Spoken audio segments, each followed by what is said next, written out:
अगर उत्तर प्रदेश को हम देखें और जिस तरह की घटनाएं उत्तर प्रदेश में हो रही हैं, उत्तर प्रदेश में यहाँ की जनता सबसे ज़्यादा अपने आप को असुरक्षित महसूस कर रही है। हमारी बेटियां, हमारी माँ या खासकर लड़कियों के ऊपर जिस तरह की घटनाएं घट रही हैं, इतने बड़े उत्तर प्रदेश में कभी कोई कल्पना नहीं कर सकता था। और जो लोग राम राज्य के सपना दिखा रहे थे, सबसे ज़्यादा पुलिस भ्रष्टाचार में फंसी हुई है। जो उन्हें काम करना चाहिए उन कामों को छोड़ करके राजनीतिक मुकदमे लगाए जा रहे हैं और पूरे प्रदेश से हत्या, लूट, इस तरह की घटनाओं की सूचनाएं मिल रही हैं। अभी हाल ही में जो हाथरस की घटना हुई, एक तो वो घटना जहां पर बेटी की हत्या हो गई, अस्पताल में इलाज कराने के बाद भी जान नहीं बची, और उसके बाद उसके परिवार के लोग चाहते थे कि उन्हें उनकी बेटी मिल जाए, आखिरी दर्शन कर लें और जो हिंदू रीति रिवाज हैं उसके माध्यम से पूरे कार्यक्रम कर सकें, उनके दाह संस्कार कर सकें। लेकिन सरकार ने परिवार की एक नहीं सुनी और जो सरकार चाहती थी वो करके दिखाया। और हाल में ही एक और हाथरस की घटना घटी है, जहां पर एक बेटी जिसका वीडियो वायरल हुआ, न्यूज़ अखबारों में निकला कि उसके पिता की हत्या कर दी गई और उस पर भी भारतीय जनता पार्टी राजनीति कर रही थी। सोशल मीडिया पे कुछ चले, व्हाट्सएप पे कुछ चलाया जाए और उसके बाद सदन में जिस तरह की भाषा मुख्यमंत्री जी ने इस्तेमाल की, इससे ये लगता है कि ये सरकार बौखला गई है। और हमारे पुराने पूर्वजों ने यही बताया, या हमारे बुजुर्ग यही कहते हैं कि जब कुछ खोने जा रहा है तो उनकी भाषा बदल जाती है। ये सरकार भारतीय जनता पार्टी की जाने वाली है और इसीलिए आपने देखा होगा कि सरकार की भाषा बदल गई है। लोकतंत्र में ठोक दो की भाषा नहीं हो सकती। लोकतंत्र में पटक पटक के मारा जाएगा, ये भाषा नहीं हो सकती है। लोकतंत्र में जितनी पक्ष की भूमिका है उतनी विपक्ष का महत्व भी है। इतना अनडेमोक्रेटिक काम या संस्थाओं को खत्म करने का काम कभी नहीं हुआ होगा जितना भारतीय जनता पार्टी की सरकार में हो रहा है। अगर दिल्ली में 3 कानून किसानों के पास हो जाए और जिसमें राज्यसभा में बहुमत ना हो, बहुमत को ठुकरा दें और कानून पास करा लें, तो उत्तर प्रदेश की सरकार भी यही कर रही है। जिन कानूनों को लागू करना चाहती सरकार, वो बहस होनी चाहिए अपर हाउस में, क्योंकि उनके पास बहुमत नहीं है तो इसलिए वो विपक्ष की परवाह भी नहीं कर रहे हैं। ये लोकतंत्र को पूरा खत्म करना चाहती है भारतीय जनता पार्टी। मैं भारतीय जनता पार्टी से पूरे देश के किसान जानना चाहते हैं, जब किसान ही 3 कानून से नाराज हैं तो आखिरकार भारतीय जनता पार्टी की जिद क्या है कि वो कानून लागू हों। तीनों कानून आ जाने के बाद पहले तो किसान की खेती बर्बाद होगी, उन पे कंट्रोल उद्योगपतियों का होगा और बाद में किसानों की ज़मीनें खरीद ली जाएंगी। उन्हें अपनी ही ज़मीन में मजदूर बनकर के रहना पड़ेगा। बुंदेलखंड के लोगों ने और यहाँ की जनता ने 100% भारतीय जनता पार्टी की मदद की है और भारतीय जनता पार्टी ने बुंदेलखंड के गरीब किसान नौजवानों को 100% धोखा दिया है। आज बिजली की कीमत कितनी हो गई, डीजल पेट्रोल की कीमत क्या है, उज्ज्वला, जो उज्ज्वला नाम नहीं बजा, उससे ज़्यादा काला नाम नहीं हो सकता। ये सरकार सिलेंडर से भी मुनाफा कमाना चाहती है, डीजल से मुनाफा कमाना चाहती है, पेट्रोल से मुनाफा कमाना चाहती है और आखिरकार ये मुनाफा जा कहाँ रहा है। बुंदेलखंड में डिफेंस कॉरिडोर बनेगा, यहाँ ज़मीन ले ली गई, लेकिन 4 साल पूरे हो गए, 5 बजट आ गए, अभी तक कोई काम आगे नहीं बढ़ा है। और जिससे काम, नौकरी, रोजगार नौजवानों को मिल जाता, आज बुंदेलखंड के लोग के पास रोजगार नहीं है, काम नहीं है, नौकरी नहीं है। जो हमारे मजदूर भाई आए थे, जो दूसरे प्रदेशों से चल करके आए थे, महाराष्ट्र से, गुजरात से, ऐसा दुखद, ऐसी परेशानी भरा सफर, और ऐसा शायद ही किसी ने देखा होगा कि लोग परेशानी में, गरीबी में चले जा रहे हैं, पैदल चले जा रहे हैं, जो मिल रहा है उससे चले जा रहे हैं, और सरकार ने किसी की परवाह नहीं की, लाठियां तक चलाई, बॉर्डर तक सील किए। और यहां पर ललितपुर में याद होगा एक गर्भवती महिला जो चली करके आई थी, बेटी हुई, और उसके बावजूद भी वो घर पैदल चल करके गई, सरकार ने कोई मदद नहीं की। एक मां अपने बेटे को सूटकेस पे लेकर के आगरा में चल रही थी, उसको भी किसी ने मदद नहीं पहुंचाई, ना वहां के सरकार के लोगों ने, और वो अपने घर पहुंच गई। आज भी हम लोग ढूंढते हैं कि अगर वो मां मिल जाए तो हम उसकी भी मदद कर दें।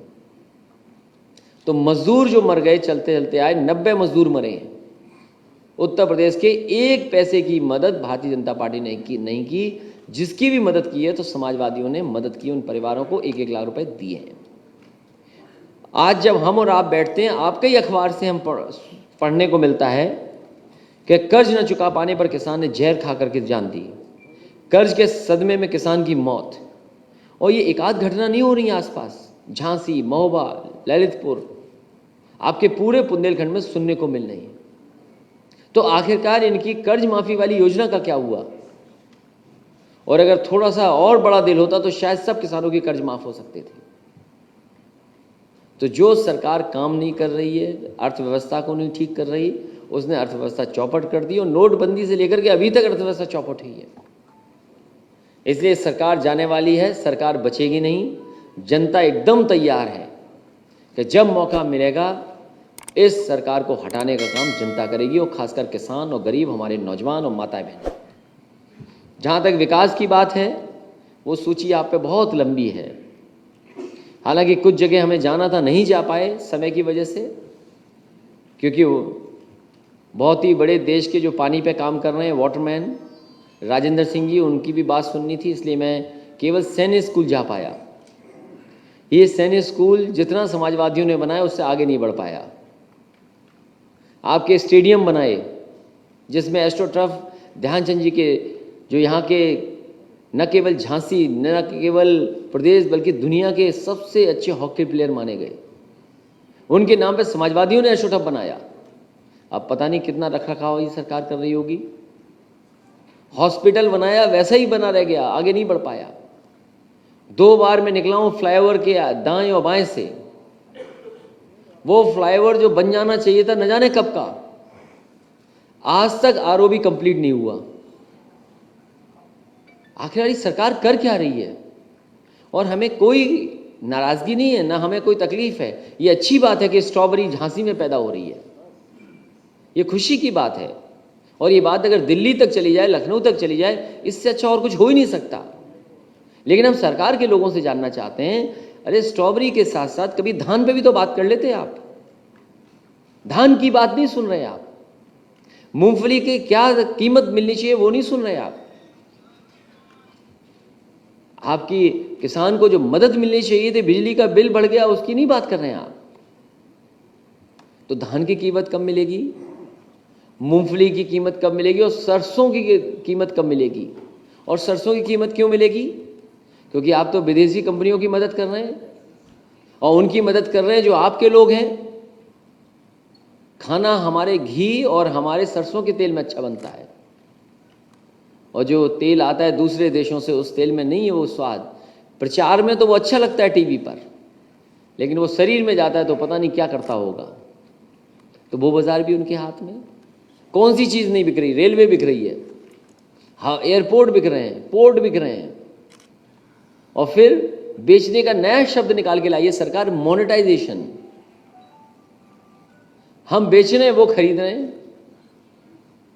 तो ये सरकार अपनी एसेट्स बेच रही है, एसेट्स क्रिएट नहीं किए। एसेट्स को बेच रहे हैं। और अगर दिल्ली वाले बड़ी चीज़ बेच रहे हैं तो यूपी वाले छोटी चीज़ बेच दे रहे हैं। कहाँ मंडियाँ बन रही थी, किसान बाजार बन रहे थे, सब बंद पड़े हुए हैं, उनका मेंटेनेंस नहीं है। जितना समाजवादियों ने काम करके दिखाया उतना ही छूट गया बस। बिजली बनाने का काम भी यहाँ बुंदेलखंड में शुरू हुआ था। आज तक आपने मुख्यमंत्री जी के मुंह से 3x660 सुपर क्रिटिकल प्लांट का नाम नहीं सुना होगा। अगर वो कह दें तो हम मान जाएं।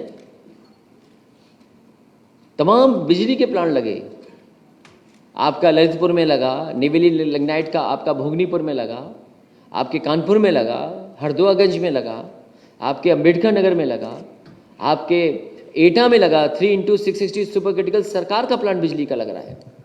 एक दिन नहीं कहा होगा उन्होंने कि बिजली का प्लांट लगा, और एक यूनिट बिजली नहीं बनाई, और बिजली कितनी महंगी कर दी। इसलिए ये अर्थव्यवस्था पे नहीं बात करना चाहते, क्योंकि अर्थव्यवस्था हमें और आपको जोड़ती है। कोई कारोबार करता है, कोई कुछ करता है, तो हम आप लोग जुड़ करके काम करते हैं। अगर ये होटल है या कोई कारोबार चल रहा है तो उसमें सब लोग करते हैं, हर जात हर धर्म के लोग, और जोड़ता है अर्थव्यवस्था। हमारी अर्थव्यवस्था हमें और आपको जोड़ती है। जो चीज़ जोड़ेगी उस पर भारतीय जनता पार्टी नहीं करेगी बात। जो तोड़ी जाएगी, तो जहाँ बंटवारा होगा, जहाँ खाई पैदा हो सकती है, उस पर खूब बात करेंगे। इसलिए हम आपसे भी निवेदन करते हैं कि आप भी हमारी मदद करें, लोकतंत्र को बचाएं, सरकार को हटाने में हमारा सहयोग करें। और यही जनता से हम अपील करने आए हैं। और हमारे मुख्यमंत्री जो इतने अच्छे हैं कि यूपी में कोई आए और यूपी से अगर बात चला गया, हो सकता है उसका नाम बदल जाए। अध्यक्ष जी, आपने कहा कि सरकार, अध्यक्ष जी आपने कहा जनता बिल्कुल तैयार बैठी है सरकार हटाने की। क्या ऐसे में 22 के चुनाव में समाजवादी पार्टी तमाम छोटे दलों से गठबंधन करेगी, जैसे आप, AIMN, क्या इनसे गठबंधन करने की तैयारी? समाजवादी पार्टी किसी बड़े दल से गठबंधन में नहीं जा रही है। समाजवादी पार्टी की कोशिश होगी कि छोटे दलों को साथ ले जाए। यूपी में समाजवाद बहरूपिया कहा गया है, ये किसी ने कहा है। आप खुद देखते होगे बहरूपिया कौन है, और नहीं मानते, हमारी तस्वीर देख लगा लो और दूसरे की तस्वीर लगा लो, आपको पता लग जाएगा। और फिर रामायण तो आपने पढ़ी होगी, आप तो रामायण पढ़ी होगी। सीता हरण कैसे हुआ था? नहीं, सीता हरण कैसे हुआ था आप बताओ हमें। हम नहीं जानते, हम नहीं जानते। हम आपसे जानना चाहते हैं सीता हरण कैसे हुआ था। योगी जी का कहना है कि लाल टोपी जो है अपराधियों के सिर पर सज रही है, इसमें आपका क्या कहना है? मैं केवल मुख्यमंत्री जी को एक सलाह दूंगा कि जब सुबह उठें वो, और सबसे पहले शीशे को देखें, तो शीशे में जो आदमी दिखाई दे उसमें बदलाव लाएं, और उनको उसी में जवाब मिल जाएगा जो सवाल आपने पूछा है मुझसे। अरे तुम समझ ही नहीं पाए, अरे समझाओ इन्हें बगल वालों को।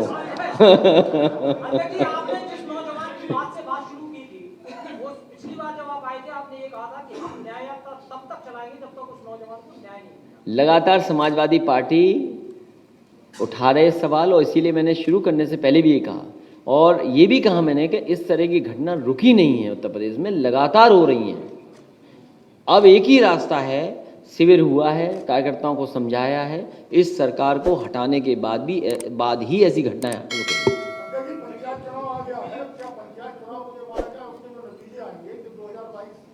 पंचायत का चुनाव बहुत आपस का चुनाव होता है, क्योंकि कई बार साथी के लोग चुनाव लड़ते हैं। जो असली राजनीति शुरू होगी, चुनाव प्रचार शुरू होगा, वो पंचायत चुनाव के बाद होगा। उन्होंने कहा क्या समाजवादी पार्टी प्रत्येक कार्यकर्ता या समाजवादी लोगों को टोपी पहनाने का काम करेगी? जो हमारे माननीय मुख्यमंत्री जी हैं वो बहुत जानकारी रखते हैं, उनसे ज़्यादा सूझबूझ किसी के पास नहीं है। हम समाजवादियों ने कभी भी किसी पे आरोप नहीं लगाया होगा, और कभी हमने ये नहीं कहा कि काले दिल वालों की काली टोपी, कभी कहा हमने नहीं कहा ऐसा। और फिर ये लाल रंग जो है समाजवादी पार्टी का, कोई आज का नहीं है। उन्होंने उन तमाम महान नेताओं के नाम लिए, डॉक्टर राममनोहर लोहिया का नाम लिया, डॉक्टर जयप्रकाश जी का नाम लिया और तमाम समाजवादी आंदोलन से जुड़े हुए नेताजी से लेकर उनका नाम लिया। ये लाल रंग बहुत चीज़ों का है, हमारी क्रांति का भी रंग है, हमारे खून का भी लाल रंग है, और सबसे बड़ी बात है कि ये हमारे इमोशंस का रंग है। अगर हम दुखी हो जाएं, गुस्से में आ जाएं, खुश हो जाएं, तो हमारे चेहरे का रंग लाल हो जाता है। हम खुशी में भी चेहरा लाल हो जाता है, दुख में भी हो जाता है। तो ये हमारे इमोशंस का रंग है लाल। तो हमारे मुख्यमंत्री जी में इमोशंस ही नहीं है। इमोशंस हैं क्या उनके अंदर? वो कहते हैं कि 2.5 साल के बच्चे ने ये देख लिया कि कौन क्या है। हम भी कह रहे हैं एक लाल टोपी वाली फोटो रख दो, एक उनकी फोटो रख दो, और 2.5 साल के बच्चे को हम ढूंढ रहे हैं, वो बता देगा कौन क्या है।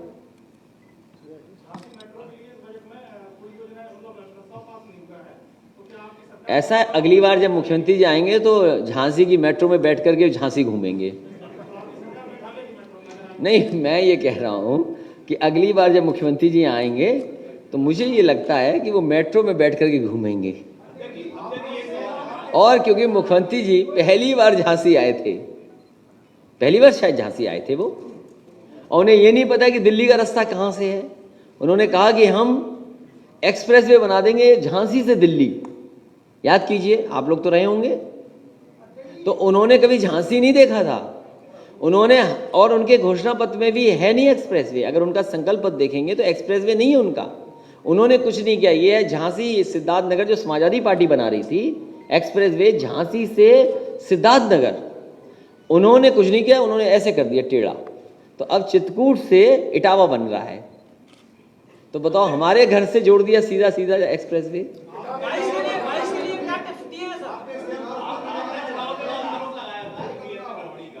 अरे हम आज भी कह रहे हैं, देखिए ईवीएम में आप भी कह रहा हूं, मैं आज भी कहता हूं, किसी को भरोसा नहीं। अमेरिका का भी चुनाव हो गया, कई दिनों काउंटिंग होती रही, लोगों को भरोसा बैलेट से ही आएगा। लेकिन एक ये लड़ाई अभी लड़ी नहीं जा सकती है, उसकी तैयारी इसीलिए हम ट्रेनिंग शिविरों के माध्यम से कर रहे हैं कि कम से कम समाजवादी कार्यकर्ता अपना पूरा वोट डाल दे। हम पूरा वोट डाल देंगे तो ये अपने आप हार जाएंगे और सरकार बनेगी समाजवादी पार्टी की, तो सबसे पहले ईवीएम हटाने का काम समाजवादी लोग करेंगे। ये दिया है कि आने वाले समय में किसानों की, गरीबों की, नौजवानों की सरकार बने और हमारी गरीब माताओं बहनों को समाजवादी पेंशन मिले। उत्तर प्रदेश में बिहार जैसी स्थिति नहीं होगी। बिहार में तो सरकार बन रही थी, सरकार छीन ली इन्होंने। यूपी में इतने फासले से ये हारेंगे जिसकी आप कल्पना नहीं कर सकते।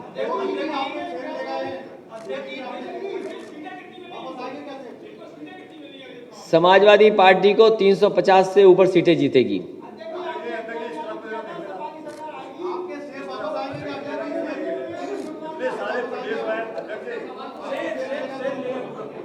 क्या चीज?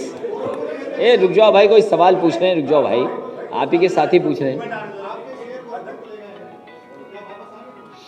देखिए, हमारे मुख्यमंत्री जी को ये नहीं पता है कि जू क्या है और सफारी क्या होती है। जू क्या है और सफारी क्या है। वो सफारी ये बनाई गई थी जिसमें जानवर खुला घूमे, आदमी पिंजड़े में हो। जब आदमी जानवर देखने जाए, सफारी में ये होता है कि जानवर खुले में होता है, आदमी पिंजड़े में होता है। और मुख्यमंत्री जी ने किया क्या है कि खुले हुए जानवर को, हमारे शेर को उन्होंने पिंजड़े में रखा है। अब वो मट्ठा तो पिएगा नहीं उसमें। हम ये जानना चाहते हैं, मट्ठा तो पिएगा नहीं, वेज तो खाएगा नहीं, खाएगा तो नॉन वेज ही। उसकी हिफाजत ठीक से रखना। और कहीं पिंजड़े से बाहर आ गया तो शेर जानते हो क्या करता है? वो आपको नहीं बताएंगे, लेकिन अच्छे कैंडिडेट दे देंगे।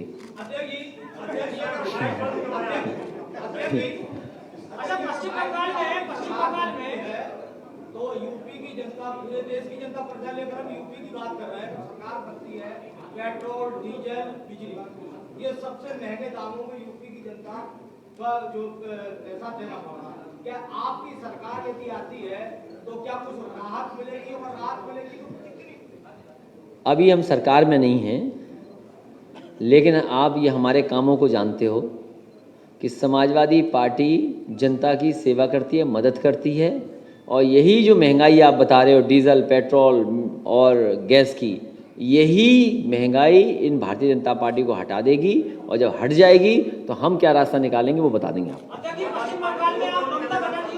हम पूरी पार्टी, हमारे किरणमय नंदा जी समाजवादी पार्टी के राष्ट्रीय उपाध्यक्ष, उनको जिम्मेदारी दी है पार्टी ने कि सभी कार्यकर्ताओं को ममता बनर्जी के साथ और उनकी पार्टी के प्रत्याशियों को जिताने में मदद करें। अरे कोई ऐसा सवाल है जो पूछना चाहते हो, जरा जल्दी पूछो। अरे अखबार तो बता दो, 4 सवाल पूछे, छापोगे कितना? कोई अखबार भी है कि बिना अखबार के हो तुम? अच्छा पोर्टल हो, पोर्टल, हाँ बोलिए। अरे पूछो तो सही। ओ इतने सवाल आ रहे हैं, तुम्हारी आवाज ही नहीं आ रही है।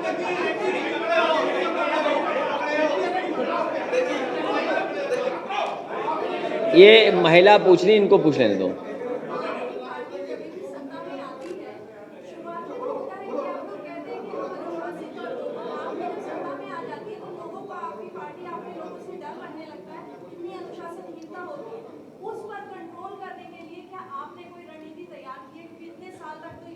अभी आपने भारतीय जनता पार्टी को नहीं देखा कितने अनकंट्रोल हैं? सांसद और विधायक में जूता चल रहा था, गिन पाई थी पिछले बार कितना गिनी थी? तो और इतने अनकंट्रोल हैं, आप कल्पना नहीं कर सकते। बीजेपी वाले, इन्हें कुछ नहीं दिखाई दे रहा है। समाजवादी पार्टी बहुत ही अनुशासन के साथ काम करेगी, और जहाँ कहीं कमी होगी उस पर कार्रवाई कर देंगे, और उसके लिए सबने प्रस्ताव कर दिया है। सबने प्रस्ताव कर देंगे और फिर करा लेंगे एक बार और। अच्छा आपके सवाल का जवाब यहीं मिल जाएगा। ये प्रस्ताव हम कर रहे हैं कि जो हमारे पत्रकार इन्होंने कहा है कि अनुशासनहीनता करेगा उस पर कार्रवाई करेंगे। सब तैयार है? बोलो सब तैयार है कि नहीं? हाथ उठा के दिखा दो, बता दो। सब बता दिया, अब बताइए और क्या करें?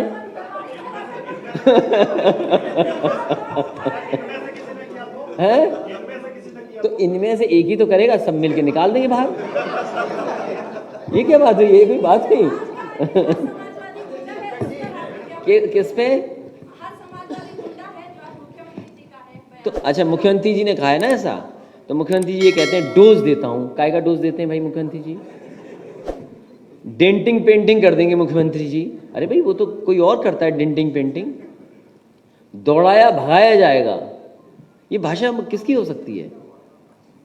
ठोक दो, ये देखिए भाषा। सांप छछूंदर है ये भाषा है? सोचो आप। समुद्र में डूब जाना चाहिए। अभी सुन तो लिए, यहां तो समुद्र भी नहीं है, कहां डूबेंगे आप? बुलडोजर चलवा दूंगा। अच्छा ये बताइए, झांसी में जैसे अथॉरिटी है वो नक्शा पास करती है, और जब नक्शा पास होता है तो बाकायदा लिख करके वो पूरा इंजीनियर देता है, जिससे भी आप नक्शा बनवाते हैं, कि ऑफसेट छोड़ना है, दाएं बाएं पीछे आगे ऑफसेट छोड़ना पड़ता है। आप बताओ झांसी में कितने लोगों ने नक्शा पास करा के ऑफसेट छुड़वाया? बताओ आप खुद जानते हैं। देखिए सही बात आई, सभी लीगल है, तो कोई मुख्यमंत्री जाएगा किसी भी बुलडोजर चला देगा। केवल झांसी में नहीं, हमारे पूरे भारतवर्ष में बहुत कम जगह होंगी या लोग होते हैं जो बाकायदा जो अथॉरिटीज कहती हैं उतना ऑफसेट छोड़ते हैं। आप किसी का भी घर इलीगल बना सकते हैं आप। तो ये मुख्यमंत्री जी की भाषा है, बुलडोजर चलवा दें। नमूना याद कीजिए, एक को कहा था आप पार्टी के लोग नमूना सांसद हैं। बिगड़ैल खिलाड़ी, अब कहते हैं चोर। पहले बिजली नहीं आती थी क्योंकि चोरों को चांदनी रात अच्छी नहीं लगती है। बताइए, उन्होंने एक बिजली का प्लांट नहीं लगाया, और मैं यकीन से दावे के कह सकता हूं कि मुख्यमंत्री जी बिजली के प्लांट का नाम नहीं कह सकते। जिस तरीके से वो लैपटॉप चलाना नहीं जानते हैं, और इसीलिए लैपटॉप नहीं मिला किसी को। अगर वो लैपटॉप चलाना जानते तो सबको लैपटॉप मिल रहे होते। हमारे मुख्यमंत्री लैपटॉप नहीं चलाना जानते हैं, इसलिए उन्होंने लैपटॉप भी किसी को नहीं दिया। मैंने कहा उनका भी एक छोटा दल है, तो सभी छोटे दलों को साथ ले लेंगे। नहीं छोटा दल है, और कितना बड़ा दल है बताओ? नहीं तो सभी के लिए राजनीतिक जो पार्टियां छोटे दल हैं। मैंने आपसे कहा कि छोटा दल उनका है, उनको भी साथ ले लेंगे। समाजवादी पार्टी का मानना है कि भारतीय जनता पार्टी ये बताए कि गरीबों को फ्री कब तक लग जाएगा वैक्सीन, गरीबों को फ्री कब तक लग जाएगी, और समाजवादी सरकार बनेगी तो हम भी लगवा लेंगे। आपके पास बस विजय ना मुद्दे हैं, ये कहना सरकार का है। हमारे पास ब्लूप्रिंट है, विजन है, और हमारे मुख्यमंत्री जी विजनलेस हैं, तभी तो वो उद्घाटन का उद्घाटन कर रहे हैं, शिलान्यास का शिलान्यास कर रहे हैं, एमओयू का एमओयू कर रहे हैं। कोई ऐसी सरकार हो सकती है जो अपना ही उद्घाटन कर देती हो, उद्घाटन का उद्घाटन। और लखनऊ में उनका विजन देखा है मैंने कि जहां तक मेट्रो समाजवादी पार्टी की सरकार में जाती थी वहीं से वापस आ जाती, उससे आगे ही नहीं जाती मेट्रो। और उनका विजन तो देख लिया होगा झांसी आपने, यहाँ तो मेट्रो आ गई होगी, अगली बार हम भी बैठ के चलेंगे उनके साथ। नहीं, ट्रेन नहीं रुकवा पा रहे, बताइए। तो सही है, मैं करूंगा उद्घाटन।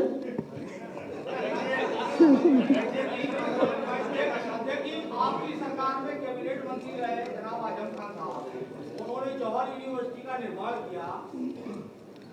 योगी सरकार ने ये बताया कि जबरन कब्जा करके ये इसमें यूनिवर्सिटी का निर्माण किया गया। क्या इस बात को आप मानते हो योगी सरकार की जो कार्रवाई थी उससे आप कहां तक सहमत? उनके साथ बहुत बड़ा अन्याय हुआ है, मोहम्मद आजम खान साहब के साथ। उन पर सब झूठे मुकदमे लगे हैं। कोई इतने बड़े पॉलिटिकल कैरियर के अंदर ऐसा नहीं करता है। उन्होंने यूनिवर्सिटी बनाई है, और यूनिवर्सिटी केवल अपने लिए नहीं बनाई, आने वाली पीढ़ी के भाग्य बेहतर हो, भविष्य बेहतर हो। और सरकार में हम और आप बेहतर जानते हैं कि किस तरह की सरकार चल रही है। जब चाहे तब पुलिस से लगवा देते मुकदमा सरकार उनकी। और देखिए क्या गिफ्ट मिलनी थी उस डीएम को कि आपका एक्सटेंशन हो जाएगा 2 साल का। आप देखिए एक आईपीएस को नहीं पकड़ पा रहे हैं, महोबा वाले को, अब तो इनाम घोषित हो गया उस पर। और यकीन करिए आप, बीजेपी के लोग ही रुकाए होंगे कहीं ना कहीं, उन्हें बीजेपी के लोग ही बचा रहे होंगे। और याद कीजिए एक समय जब आईपीएस ने आईपीएस पे आरोप लगाया कि लेन देन करके ट्रांसफर पोस्टिंग होती है। हम और आप आरोप तो लगा सकते हैं क्योंकि हम पॉलिटिकल पार्टी हैं, कोई सुनने को मिलेगा, जानकारी मिलेगी तो हम आरोप लगाते हैं। सरकार की जिम्मेदारी है सच बताना। आप बताइए, एक आईपीएस दूसरे आईपीएस पे आरोप लगा रहा है कि आप पैसा लेकर के पोस्टिंग हुई है, उसकी जांच हो रही है, अभी सच्चाई सामने नहीं आई है। तो डीएम को एक्सटेंशन चाहिए था और उस पुलिस कप्तान को अपनी जांच खत्म करानी थी। सरकार ने उन्हीं डीएमएसपी से मिलकर के अधिकारियों के माध्यम से सब झूठे मुकदमे लगवा दिए और ये कानून और कागज की लड़ाई बना दी।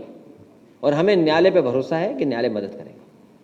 लगातार समाजवादी पार्टी के कार्यकर्ताओं और अधिकारियों पर जो है कार्रवाई योगी सरकार कर रही है, इसके मामले में क्या कहना है?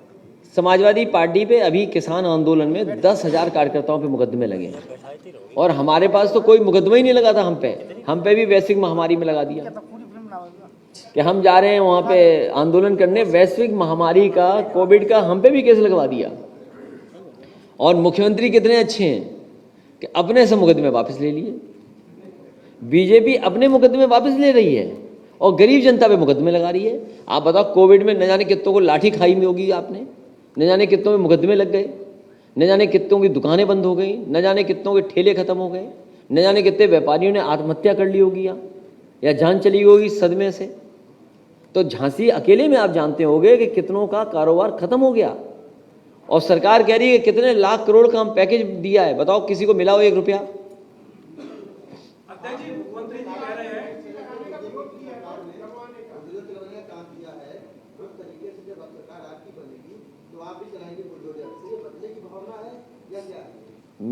मैंने बुलडोजर तो नाम ही नहीं लिया। मैंने कहा कि कोई भी नक्शा पास कराया हुआ घर जो बनता है उसमें ऑफसेट कोई नहीं छोड़ता। आप पता करवा लीजिए झांसी में। तो अगर सरकार चाहेगी तो किसी के साथ अन्याय कर सकती है। तो ये अन्याय किया जा रहा है। मुख्यमंत्री जी कह रहे हैं हाथरसवाली घटना में सपा के नेताओं का हाथ है। मुख्यमंत्री जी विधानसभा में कह रहे हैं हाथरसवाली घटना। वही तो हमें दुख है कि मुख्यमंत्री जी विधानसभा में गलत बयान दे रहे हैं और ये नहीं कहा कि उनके सांसद, उनके लोग उनके साथ चलते थे। और उससे बड़ा मापदंड, बहुत सिंपल मापदंड है, अगर वो समाजवादी पार्टी का था तो कम से कम 1 वोट तो समाजवादी पार्टी को मिलेगा उस गांव में। अरे जिस गांव में 0 वोट समाजवादी पार्टी को मिलता हो उसमें समाजवादी पार्टी का कार्यकर्ता कहां से होगा? और फिर बीजेपी का आप जानते नहीं, आईटी सेल किसी को भी आतंकवादी बना देते हैं। आप खिलाफ लिख दो, अभी आप पे मुकदमे लग जाएंगे। कोई पत्रकार ईमानदारी से सच लिख देगा और सरकार को पसंद नहीं आया तो अभी मुकदमा दर्ज हो जाएगा आप पे। समस्या क्या है कि अगर आपसे सवाल पूछो तो आप कहते हो उनके आदमी हो। नहीं नहीं नहीं, मैंने ये नहीं कहा। और उनसे पूछो तो कहते हैं मुकदमा दो। नहीं, हमने ये कहा। आजा, तुम्हारा अखबार कम चल रहा है लग रहा है। ऐसा है, बंद हो गया, ठीक है। तो अखबार बंद हो गया कि पत्रकार बचे हो आप?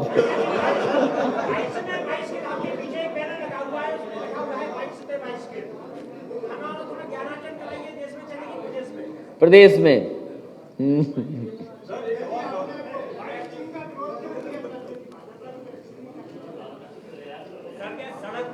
नहीं नहीं नहीं, आप बात नहीं समझे। अच्छा पूछ, सुना दो सुना दो।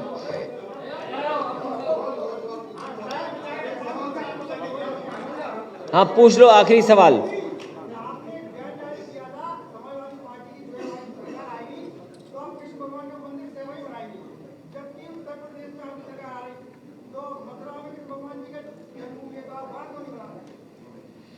देखिए, समाजवादी पार्टी के लिए सब भगवान एक हैं और हम समाजवादी पार्टी के लोग भगवान विष्णु के जितने अवतार हैं सबको मानते हैं। भगवान कृष्ण ने गीता में कहा है कि वो सब में और सब में ही भगवान है। तो जहाँ चाहो वहाँ भगवान की प्रतिमा, मूर्ति जो लगाना चाहो लगाओ, हमें अच्छा लगेगा तो यहाँ लगा देंगे। तो भगवान को हम मानते हैं, सब भगवानों को मानते हैं।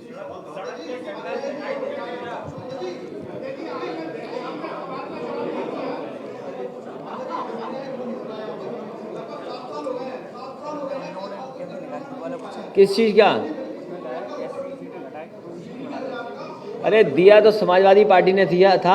ये कहते आप कि समाजवादी पार्टी ने जो सीपरी का फ्लाईओवर दिया है आरओबी, वो कब तक बन जाएगा?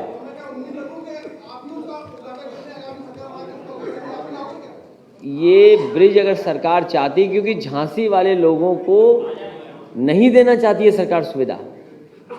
अरे दिल्ली की सरकार तुम्हारी जब चाहते तब ट्रेन रोक लेते, जैसा चाहते वैसा शेड्यूल रोकते, डिज़ाइन चेंज कर देते। मैंने 8 लेन आगरा लखनऊ एक्सप्रेसवे पर आरओबी बनाए, 8 लेन, और बिना ट्रेन का शेड्यूल रोक करके। तो इसीलिए मैंने कहा कि मुख्यमंत्री जी लैपटॉप इसलिए नहीं दे रहे हैं क्योंकि वो लैपटॉप चलाना नहीं जानते। और जहाँ से सवाल ये पूछा था, समाजवादी पार्टी का विज़न, ब्लूप्रिंट या आगे का रास्ता बिल्कुल साफ है। समाजवादी पार्टी विकास के रास्ते पे उत्तर प्रदेश को ले जाना चाहती है, खुशहाली के रास्ते पे ले जाना चाहती है और अर्थव्यवस्था को बेहतर करना चाहती है, जिससे कि हमारा आपका सबका जीवन बदले।